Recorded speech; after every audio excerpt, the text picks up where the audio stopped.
Good afternoon, folks. Name's Donnie Knight. I've got a little story to tell you right here. Bunch of things that happen in my lifetime that are a little weird. This is one of them for sure. Some of the fellows asked me to sit down and explain it one time, so I'm going to try it one time. I'm about 71-year-old from South Carolina, live in Greenville County right now. Was born in Upper Greenville County around a little town called Marietta. Many years ago, when I was probably 4 or 5. My father was in military service at that time, and we was living at home with my grandfather. My grandfather was a logger, and he had 2 mules that he logged with. And he carried a big double blade axe, cut timbers with. He was a logger. I can remember being around the backside of the house one evening and watched him sitting there sharpening that big old axe, both blades. He would take the axe and just peel the hair right off his arm. He'd get it that sharp. And so I heard a noise down the woods, loud noise, didn't know what it was. I asked him, because I didn't know, I'm 4 or 5-year-old, hadn't seen a lot. I asked him what that was, and this is back before TV. So he told me, he said, well, his son said, probably a big old bobcat down there. So we got some mountain lions, but or he called them panthers. He said, but I think that's about bobcat down there. He said, we got a little few bear running around here.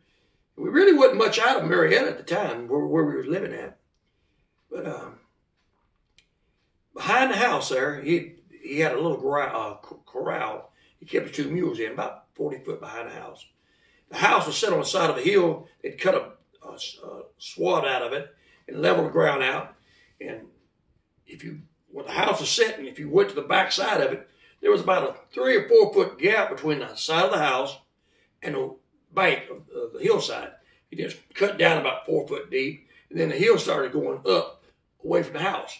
And about 40 foot away from the house, you could look they had a big picture window on the back side. You could see the corral with the mules in it. Well, one night, I was laying in the bed there at that house, and the bed I slept in was all we had was a little twin bed that my mother and me both slept in. And I was laying on the back side of her, and basically I had to look over her to look into the room, the rest of the room. I heard something woke me up in the middle of the night. And let me tell you this, you ever seen a night when the light was so bright, I mean moonlight, just everything was silver, the brightest silver you ever saw. Well, that's what it was like that night. When I raised my head up, I mean, the whole room was lit up like had a floodlight in there, but it was the moonlight coming through that picture window. Well, as I looked toward the window, there was something standing in the window, at the window. He was standing in that little cutout between the house and the bank. But when he was standing at the window, he had both arms down like this, and he was leaning over looking in. His head was up above. If it had been standing upright, it had been above the top of the windowsill. This thing had to be 8 foot tall. A massive body. Well, the moon was shining straight behind it. So it just had its big arms down on the windowsill, all the way down the arms right here. It looked black, looked jet black, because the moon was behind it. But where the moon shined around it, the edges looked just silver because the light was going through it. Well, you could see the hair on his arms, especially on the lower side. On that lower side, there would be just long, like 3 or 4 inch long hair. As it was the light coming through, it looked like fine silk, just millions of little silver silk hairs hanging down. But then there were places where it was matted, like, you know, it's all kind of little matted spots. Now that looked darker. So you could see it had a lot of hair on him. You couldn't see his face because it was the moon behind him, and it was just black. You could tell his head, it looked like he had a crest, or hair was parted down the middle, come down both sides. But it looked like a little crest running right down the middle of his head. You can see that there where the light was shining around it. Didn't look like he even had a neck. And I know he got a neck, but I mean, you seen a really big muscle-bound wrestler that does a lot of weights. Neck looks like it doesn't have one. Well, this was even exaggerated more than that. It looked like his head was sitting right on his shoulder. And his shoulder looked like it was huge. So he's standing there, leaning over, looking in. And I mean, I don't know what it is. And I look out there, I see it, and the first thing I'm thinking of, that's what Grandpa was talking about. That's a bear. Because I don't know what a bear looks like. I've never seen one. Well, as he's looking in, the one thing that stands out is his eyes. Now, he's huge, but his eyes look like they're only about the size of the end of a cigarette. And they're the bloodiest ruby red you ever saw. I mean, just glowing like a laser, red laser, just glowing. And he's looking right in it. Them little eyes and that big head. Now, his eyes might have been that big around in real life, but in the dark, they look like little bitty red dots. So he's looking right at me. And I'm looking behind him because it's moonlit. Everything's lit up outside. I can see the two mules in the corral. Corral's got a wooden fence. It's about 5, 6 foot high. They're running back and forth, back and forth, back and forth. And they're upset. Well, whatever that is, it's got my attention. I don't like it. I ball up on the cover right beside Mama. I'm trying to real careful, like shake Mama, she don't move. So I lay there a minute, 2 minutes, whatever, and I can't take it. I pull the cover back and raise up and look over at my mama. Look out that window. Again, look at that window. And he's just still standing there looking at me. It's like a statue standing there, you know, but he ain't no statue. Well, this time as I'm looking at him, I can see behind him the mule. One of them actually runs and leaps up on the wooden rail and the log, and he's almost over it, and he's teetering back and forth. He's lunging, trying to get over, but he can't quite make it. And at about 2 times, he falls back in, rolls around. Here he goes back the other way. Well, that was it. That's too much action for me. I'm down the cover to go, back, and I don't move. Well, I want to sleep like that. Next day, I get up, and I run around outside. I don't say nothing to nobody else, but I want to see where this big old bear stood. And I see them big tracks, but I don't know what tracks are. I just know it's something big, maybe footprint. I let it go. Just pass it on as something a young 4 or 5-year-old kid sees and don't think any more about it. Just forget about it altogether. For years, when I'm like 16-year-old, sitting outside the house on a bright, hot summer day, and we're reading articles about monsters and stuff. 3 or 4 little kids sitting back reading articles in the magazine. And I'm reading most of them to the boys because it scares them. And I'm in the woods all the time. I ain't scared of nothing. And nothing bothers me. I stay in the woods. And I read the article, I turn the page, and there's an article on called Saskatchewan, a Bigfoot or something out with. And I thought, that's a bunch of crap. There ain't no such thing. I'm only 16-year-old, but if they run around, I'd have seen him. Well, I turn another page, and they actually drew a picture in color of what he looked like on a bright moonlit night.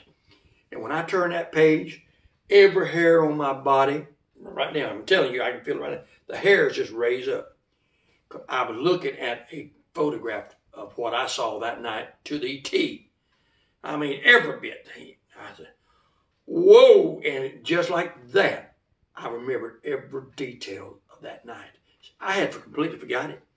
If you had asked me up at that moment, I couldn't even tell you. I didn't remember it. But the moment I saw that picture, everything come flooding back. I mean, every detail that I remember that night. The horses, the mules, the thing standing there, his eyes, the blood, my mother laying there and not knowing what was going on. It all came back. And from that day on, I stayed in the woods. I still ain't scared of bears, still ain't scared of mountain lions. I mean, I respect them, but they don't bother me. I've been knocked down by them, crawled in a cave, bear hunting, and had them knock me for a flying flip. Didn't scare me. I just respect them and just try to get in before he gets me. But I always have a fear of Bigfoot. Now, he ain't not done anything to me, but I know he's out there. I remember I've climbed trees in the mountains, climbed 20 foot up the side of a mountain in a tree, go up in the dark, you know. So, well, if there's a Bigfoot around here, he ain't going to get me up here. I'm too high for him. Come daylight, look behind me, and the mountain's so steep that I ain't 4 foot off the ground. And it scared me to crap. Just, oh, my Lord, I've been in the dark up here, sitting in this tree thinking I was safe, and Bigfoot could have walked right up and just snatched me off a tree.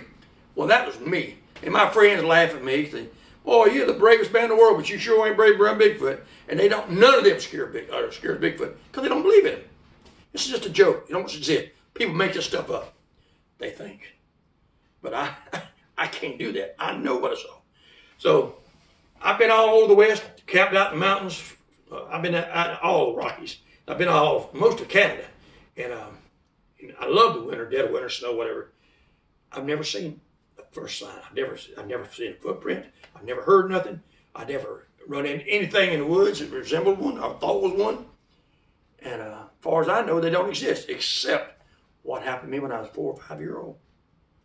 So it's kind of weird. I mean, you would think if anybody that would ever see one, it would be me, because I stay in the woods. Nope.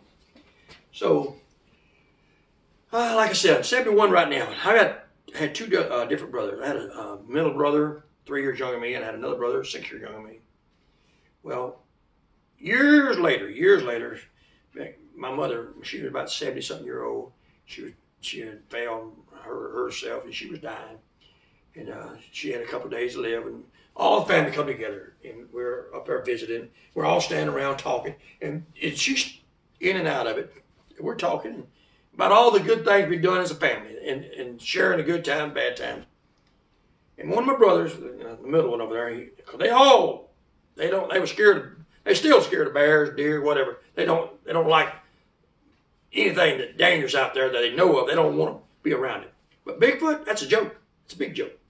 So they always make fun of me. And then when we're talking about, and now I'm an older person, but they still make fun of me. So he said, Donnie, he said, you seen any of them things lately? And I know what he's talking about. And I've never seen anything out there. I'll stay in the woods. I said, no, I ain't seen nothing. He said, I didn't think you would, you know. So this is my middle brother. So I said, okay. At that time, my mother was laying there. She kind of raised up and she said, what y'all talking about? And I looked at Mom and said, oh, Mama, don't worry about it. I said, ain't nothing, just something happened back when I was a little boy and lived at Grandpa's back down in Marietta years ago. Something came into the house one night. And she just lays there a minute. She says, are you talking about that thing come up the house that night? And when she says that, I stop and look over at her.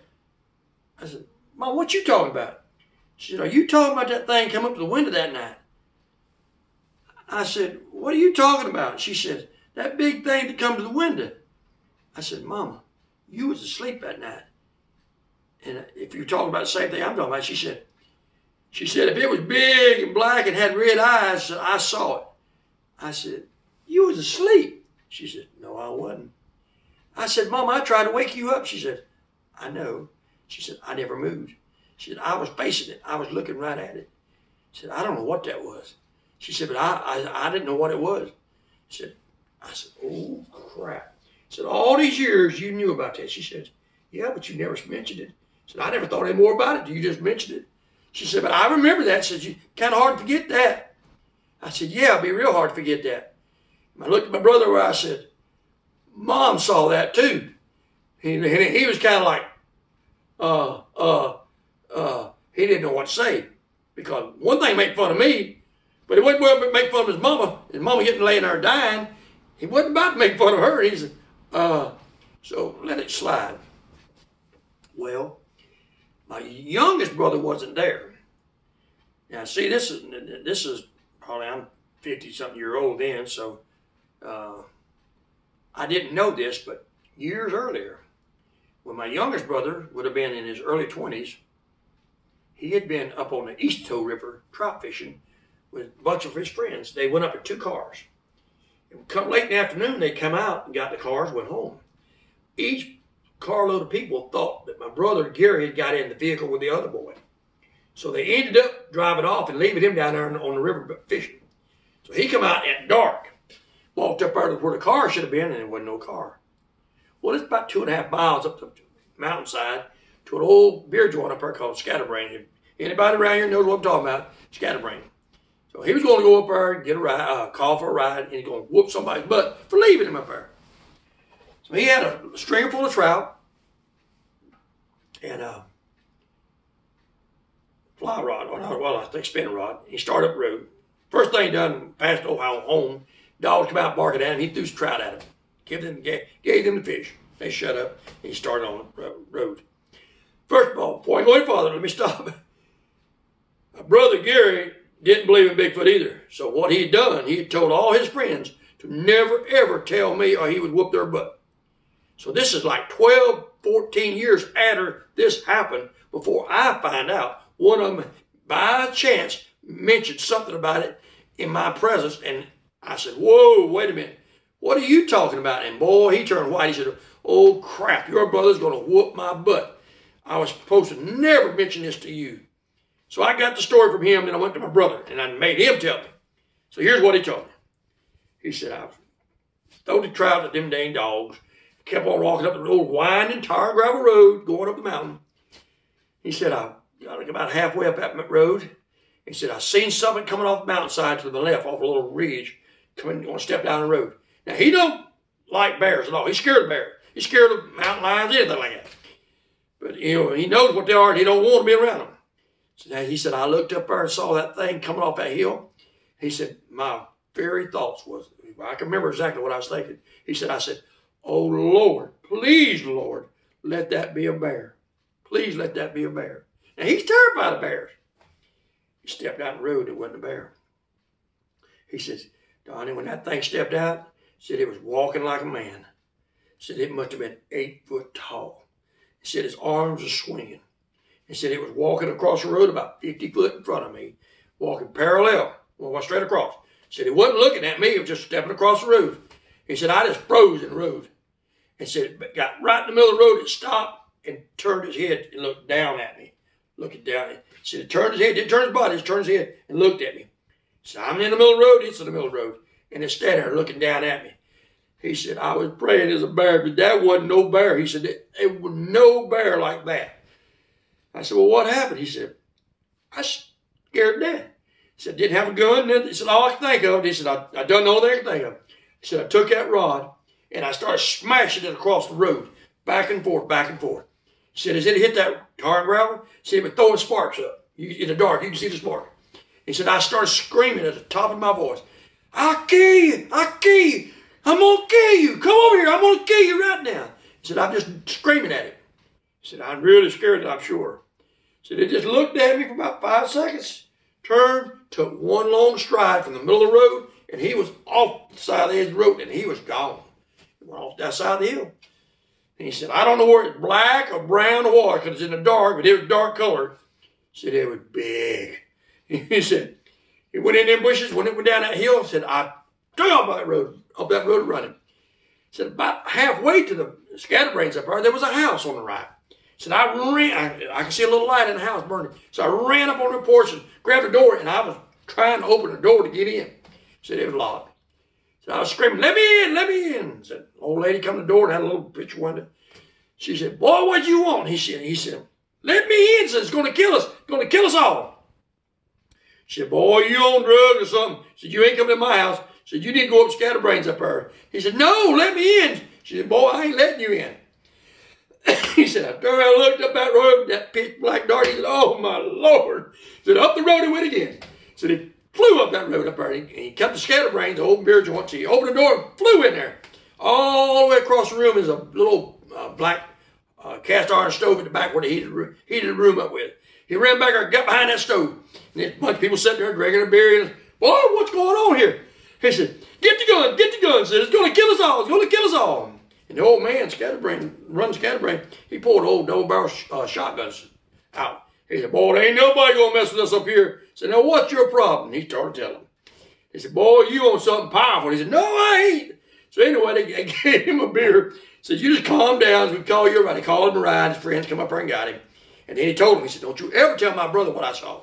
And he hadn't. He would have never gone to tell me. So after this all happened, I'm sitting there just smiling because he knows for sure what I know I saw as a little boy. So I said, so brother, now you believe Bigfoot, don't you? He looked at me and he said, no. And I'm like, what? You don't believe it? He said, no. I said, Gary, what are you telling me? He said, I don't believe Bigfoot. I said, well, what the heck do you think you saw? He said, I don't want to know what I saw. He said, all I know for sure, it wasn't no bear. And I don't want to know what I saw. I don't want to believe in that there. I don't want to. I said, well, so if my brother, which was terrified, standing in the middle of the road in the pitch dark, trying to fight off Bigfoot with a fishing rod, if he doesn't believe in Bigfoot after that, how am I ever going to convince anybody else? So that's just one of the few things that's weird that's happened over the years. But this is South Carolina. This is not the Great North. But we definitely got Bigfoot here. And I don't know what they are. I'll get my answer, because there's the one answer that's going to answer this is the Lord. He created everything. So when I pass on, and look, I've told stories of my days just like anybody else. And I may have to atone for them. But that, what I just told you right there, that won't be on my record when I get there. That's the one thing that if the Lord's willing, he'll tell me, yeah, we did create him back in whatever, for whatever reason. And he is whatever he is, because he wouldn't exist without the Lord. And he'll give me my answer. And he'll give you an answer if you ask him when you get there, if he wants to. I don't say he has to give me an answer. I mean, he can do what he wants to. But I know for a fact he created him.